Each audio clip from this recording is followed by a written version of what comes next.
এঁচোড়ের recipe তোমরা অনেকেই তো অনেক রকমভাবেই খেয়েছো, তো একবার এরকমভাবে ট্রাই করে দেখো, বারবার খেতে ইচ্ছে হবে। সো হ্যালো এভরিওয়ান, রূপালী রান্নাঘরে সবাইকে স্বাগত জানিয়ে শুরু করছি আজকের রেসিপি, কাজু এঁচোড়ের রেসিপি। এটি গরম গরম ভাত, রুটি বা পরোটা দিয়ে খেতে কিন্তু অসাধারণ লাগবে। সম্পূর্ণ নিরামিষ একটি রেসিপি। তো রেসিপিটি আমি কিভাবে তৈরি করলাম ভিডিওটি স্কিপ না করে দেখে নাও। তো ফ্রেন্ডস, কাজু এঁচোড়ের রেসিপি তৈরি করার জন্য প্রথমেই আমি এখানে নিয়ে নিয়েছি একটা এঁচোড়। এঁচোড়টা বেশ ছোটই।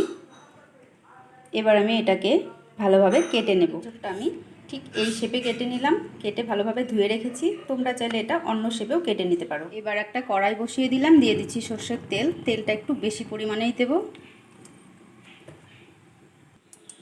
তেল গরম হয়ে গেছে, এঁচোড়ের পিসগুলো দিয়ে এবার ভালোভাবে একটু নুন হলুদ দিয়ে ভেজে নেব। এখানে কিন্তু এঁচোড়ের পিসগুলো আমি বয়েল করিনি কোনো রকম, বয়েল ছাড়াই ভেজে নেব।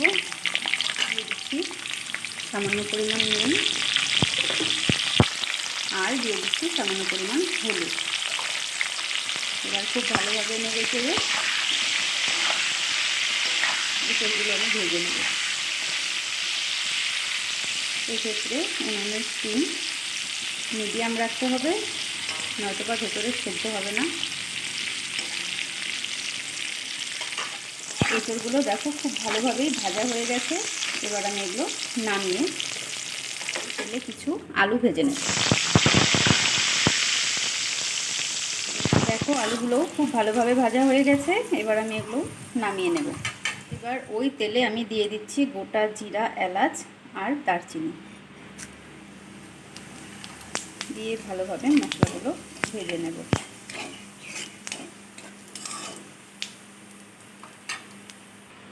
এবার দিয়ে দিচ্ছি সামান্য পরিমাণ কাসুরি মেথি, এতে ফ্লেভারটা খুব ভালো লাগবে। দিয়ে দিচ্ছি আদা জিরা শুকনো লঙ্কা পেস্ট, স্বাদ অনুযায়ী নুন, হলুদ, সামান্য পরিমাণ চিনি আর অ্যাড করে দিচ্ছি গোটা কয়েকটা কাঁচা লঙ্কা। এবার সবগুলো উপকরণ খুব ভালোভাবে একটু কষিয়ে নেব। মশলা খুব ভালোভাবেই কষানো হয়ে গেছে, মশলা থেকে তেল ছেড়ে দিয়েছে। এবার আমি এতে অ্যাড করে দেব কাজু বাটা, এই রেসিপির মেন উপকরণ। কাজুটা বেটে আমি একটু জল দিয়ে গুলে নিয়েছিলাম। এবার আবারও একটু ভালোভাবে নেড়ে চেড়ে মশলার সাথে কাজু পেস্টটা একটু কষিয়ে নেব। অনবরত একটু নাড়তে থাকতে হবে, নয়তোবা কড়াইয়ের তলা লেগে যেতে পারে। দেখো কাজু পেস্ট মশলার থেকে এবার তেল ছাড়া শুরু হয়ে গেছে।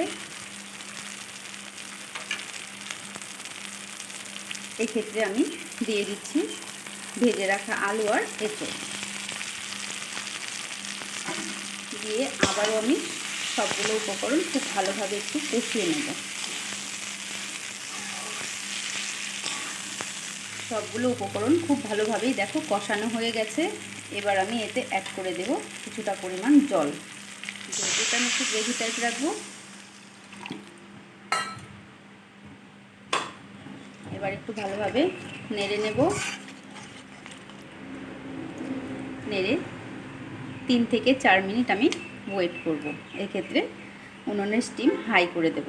3 থেকে 4 মিনিট হয়ে গেছে, দেখো রেসিপিও প্রায় তৈরি হয়ে গেছে। এবার আমি কিছুটা পরিমাণ গুঁড়ো গরম মশলা গুঁড়ো ছড়িয়ে নামিয়ে গরম গরম সার্ভ করে নেব কাজু এঁচোড়ের রেসিপি। তো ফ্রেন্ডস, তোমরা কে কোথা থেকে আমার এই রেসিপি দেখছো অবশ্যই জানাবে। আর যদি রেসিপিটা ভালো লাগে তোমরাও বাড়িতে একবার অন্ততপক্ষে ট্রাই করে দেখো, আশা করি খুব ভালো লাগবে। ফ্রেন্ডস, আজকের কাজু এঁচোড়ের রেসিপি তৈরি হয়ে গেছে, দেখো আমি সার্ভ করে নিয়েছি। তো রেসিপিটি তোমাদের কেমন লাগলো অবশ্যই জানাবে। আর যদি ভালো লাগে লাইক কমেন্ট শেয়ার করে অন্যদেরকেও দেখার সুযোগ করে দেবে। আর এরকম নিত্য নতুন রান্নার রেসিপি দেখতে চাইলে যারা ইউটিউব থেকে দেখছো তারা আমার চ্যানেলটিকে সাবস্ক্রাইব করে দিও। আর যারা ফেসবুক থেকে দেখছো প্রোফাইলটিকে ফলো করে পাশে থেকো। তো আজকের মতো এই পর্যন্তই। নেক্সট কোনো দিন অন্য কোনো রেসিপি নিয়ে তোমাদের সামনে হাজির হব। সবাই সুস্থ থেকো, ভালো থেকো, নমস্কার।